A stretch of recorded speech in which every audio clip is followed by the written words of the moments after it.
ಇವತ್ತು ಬಹಳಷ್ಟು ವಿಚಾರಗಳನ್ನು ಈ ಸಮಾವೇಶದಲ್ಲಿ ತಿಳಿಸುವಂತ ಕೆಲಸ ಮಾಡಿದ್ದಾರೆ. ಬಹುಶಃ ಬಹಳಷ್ಟು ಮಂದಿ ಅಂದ್ಕೊಂತ ಇದ್ದಾರೆ, ಏನ್ ಅಂದ್ಕೊಂತ ಇದ್ದಾರೆ, ಈ ಸಮಾವೇಶ ಶ್ರೀರಾಮುಲು ರಕ್ಷಣೆಗೋಸ್ಕರವಾಗಿ ಸಮಾವೇಶ ಅಂತ ಹೇಳಿ ತಿಳ್ಕೊಂಡಿದ್ದಾರೆ. ಜನಾರ್ದನ್ ರೆಡ್ಡಿ ಅವರು ರಕ್ಷಣೆಗೋಸ್ಕರವಾಗಿ ಸಮಾವೇಶ ಅಂದುಕೊಂಡಿದ್ದಾರೆ. ನಾನು ಕಾಂಗ್ರೆಸ್ ನಾಯಕರಿಗೆ ಹೇಳುತ್ತಾ ಇದ್ದೀನಿ, ಈ ಶ್ರೀರಾಮುಲು ರಕ್ಷಣೆಗೋಸ್ಕರವಾಗಿ ಸಮಾವೇಶ ಅಲ್ಲ, ಜನಾರ್ದನ್ ರೆಡ್ಡಿ ಅವರ ರಕ್ಷಣೆಗೋಸ್ಕರವಾಗಿ ಸಮಾವೇಶ ಅಲ್ಲ. ಇವತ್ತು ವಿಜಯನಗರ ಜಿಲ್ಲೆ, ಬಳ್ಳಾರಿ ಜಿಲ್ಲೆ, ಕಲ್ಯಾಣ ಕರ್ನಾಟಕಕ್ಕೋಸ್ಕರವಾಗಿ ರಕ್ಷಣೆ ಸಲುವಾಗಿ ಸಮಾವೇಶ ನಡೀತಾ ಇದೆ ಇವತ್ತು. ಯಾಕಂದ್ರೆ ಇವತ್ತು ನಮ್ಮ ಬಳ್ಳಾರಿ ವಿಜಯನಗರ ಜಿಲ್ಲೆ, ಕೊಪ್ಪಳ ಜಿಲ್ಲೆ, ನಮ್ಮ ಕಲ್ಯಾಣ ಕರ್ನಾಟಕ ಭಾಗದಲ್ಲಿ ಇವತ್ತು ರಕ್ಷಣೆ ಮಾಡಬೇಕು, ಈ ಭಾಗದಲ್ಲಿದ್ದಂತ ಜನರನ್ನು ರಕ್ಷಣೆ ಮಾಡಬೇಕೆಂದೇಳಿ ಸಮಾವೇಶ ಮಾಡ್ತಾ ಇದೀವಿ. ಬಹುಶಃ ನೀವೆಲ್ಲರೂ ಕೂಡ ನೋಡಿರ್ಬೋದು, 1ನೇ ತಾರೀಕಾದಂತ ಘಟನೆಯ ಬಗ್ಗೆ ಎಲ್ಲರೂ ಕೂಡ ಉಲ್ಲೇಖನೆ ಮಾಡಿದಾರ. ಇವತ್ತು ಈ ಭಾಗದ ಶಾಸಕರಾದಂತ ನಾರಾ ಭರತ್ ರೆಡ್ಡಿ ಅವರು ಬಹುಶಃ ಇವತ್ತು ಸಣ್ಣ ವಯಸ್ಸಿನಲ್ಲಿ ಎಂಎಲ್ಎ ಆಗಿದಾರ. ಸಣ್ಣ ವಯಸ್ಸಿನಲ್ಲಿ ಎಂಎಲ್ಎ ಆಗಿ ಅವ್ರು ಯಾವ ರೀತಿಯಲ್ಲಿ ದರ್ಪ ನೋಡಿಸ್ತಾ ಇದ್ದಾರೆ ನೋಡ್ರಿ. ನಾನಾಗಿರ್ಬೋದು, ಜನಾರ್ದನ್ ರೆಡ್ಡಿ ಅವರಾಗಿರ್ಬೋದು, 30 ವರ್ಷಗಳ ಕಾಲ ರಾಜಕಾರಣ ಮಾಡಿ ಸುಮಾರಾಗಿ ನಾನು ಕೂಡ 6 ಬಾರಿ ಎಂಎಲ್ಎ ಆಗಿದ್ದೀನಿ, 1 ಬಾರಿ ಎಂಪಿ ಆಗಿದ್ದೀನಿ, 4 ಬಾರಿ ಮಂತ್ರಿ ಆಗಿದ್ದೀನಿ, ಅವ್ರು ಕೂಡ 2 ಬಾರಿ ಶಾಸಕರಾದ ಮಂತ್ರಿಗಳಾಗಿದ್ದೀವಿ, ಅನೇಕ ಮಂದಿ ಮಂತ್ರಿಗಳಾಗಿದ್ದೀವಿ. ಯಾವತ್ತಿನ 30 ವರ್ಷ ರಾಜಕಾರಣ ಜೀವನದಲ್ಲಿ ರಾಮುಲು ಅವರೇ ತಾವು ಈ ರೀತಿ ಕೆಟ್ಟ ಕೆಲಸ ಮಾಡಿದರೆ ಒಂದು ಕಪ್ಪು ಚುಕ್ಕೆಯನ್ನು ನೋಡಿಸ್ರಿ.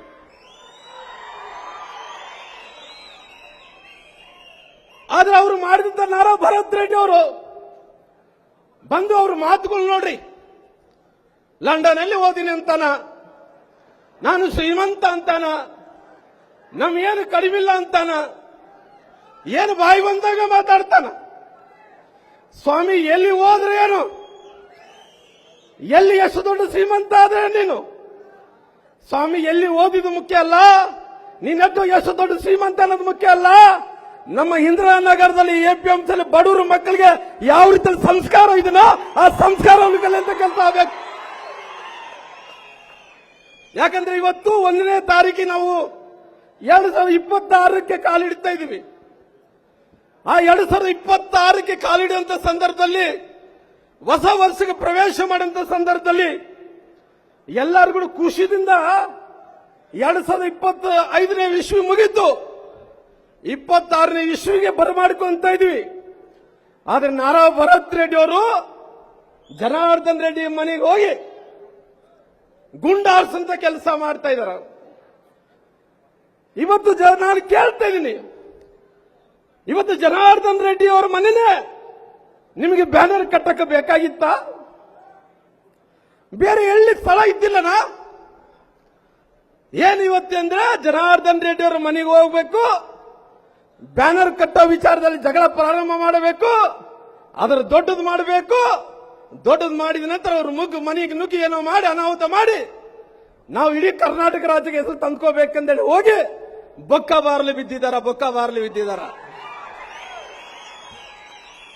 ಇವತ್ತು ನಮ್ಮ ಕಾರ್ಯಕರ್ತರು ಎಲ್ಲರೂ ಕೂಡ, ಬಹುಶಃ ನಮ್ಮ ಹೆಣ್ಮಕ್ಳ ಕಾರ್ಯಕರ್ತರಿಗೆ ನಾನು ಅಭಿನಂದನೆಗಳನ್ನು ಸಲ್ಲಿಸ್ತೀನಿ, ನಮ್ಮೆಲ್ಲ ತಾಯಂದರಿಗೆ ನಾನು ಅಭಿನಂದನೆಗಳನ್ನು ಸಲ್ಲಿಸ್ತೀನಿ.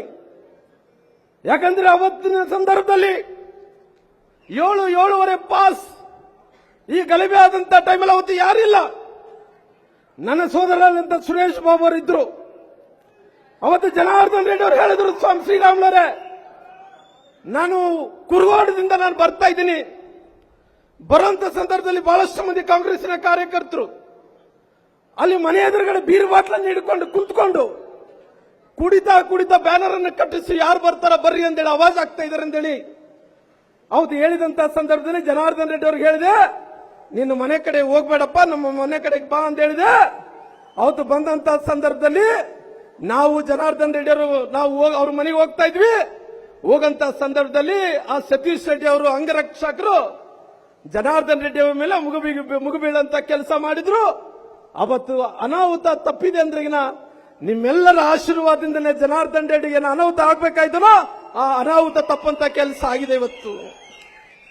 ಬಹುಶಃ ನಾನು ಹೇಳ್ತಾ ಇದ್ದೆ, ಪಾಪ ಈ ಅನಾಹುತದಲ್ಲಿ, ಈ ಗಲಭೆಯಲ್ಲಿ ಕಾಂಗ್ರೆಸ್ಸಿನ ಕಾರ್ಯಕರ್ತ ರಾಜಶೇಖರನ್ ಅಂತ ಒಬ್ಬ ಯುವಕ ಅಮಾಯಕ ಗೊತ್ತಿಲ್ಲ. ಯಾಕಂದ್ರೆ ಇವತ್ತು ಬಹಳಷ್ಟು ಮಂದಿ ನಂಬಿಕೊಂಡು ಬರ್ತಾರ.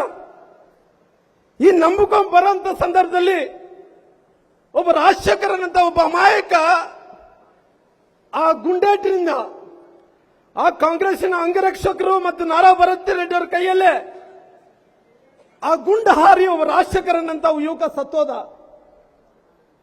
ಆ ಸತ್ತೋದಂತ ಟೈಮಲ್ಲಿ ಹತ್ತತ್ರ 16 ದಿನಗಳಾಗಿದೆ. ನಾವು ಅವ್ರ ಆ ತಾಯಿ ರಾಜಶೇಖರ್ ಅವ್ರ ಮನೆಗೆ ಹೋಗ್ಬೇಕಂದೇಳಿ ಅಂದ್ಕೊಂತಿದ್ವಿ. ನಮ್ಮೆಲ್ಲರಿಗೆ ಭಯ. ಆ ತಾಯಿ ಮಗನನ್ನು ಕಳ್ಕೊಂಡು ಕಣ್ಣೀರಾಗ್ತಾ ಇದ್ದಾಳ. ಆ ತಾಯಿ ತಪ್ಪು ತಿಳ್ಕೊಂಬೋದೇನು.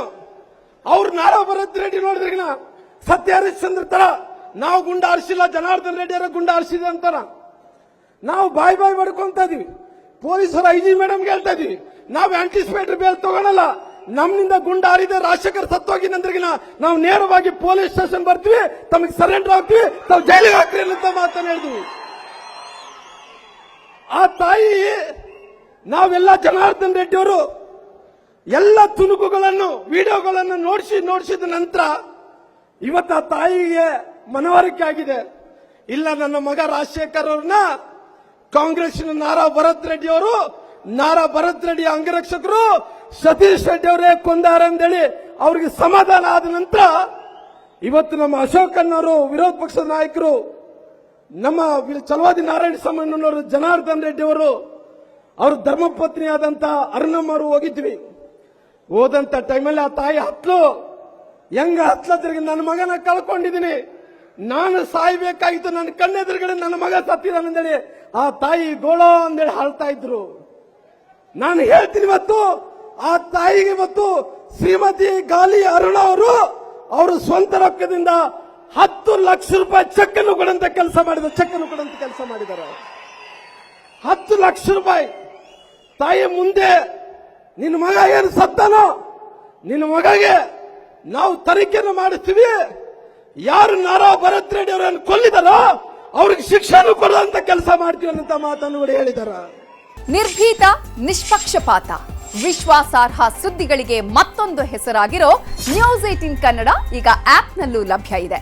ದಯವಿಟ್ಟು ಇಲ್ಲಿರೋ QR ಕೋಡ್ ಅನ್ನ ಸ್ಕ್ಯಾನ್ ಮಾಡಿಕೊಂಡು ಆಪ್ ಡೌನ್ಲೋಡ್ ಮಾಡೋದಕ್ಕೆ ಮರಿಬೇಡಿ. ನಿಮ್ಮ ಬೆಂಬಲ ಹೀಗೆ ಸದಾ ನಮ್ಮೊಂದಿಗಿರಲಿ. ಧನ್ಯವಾದ.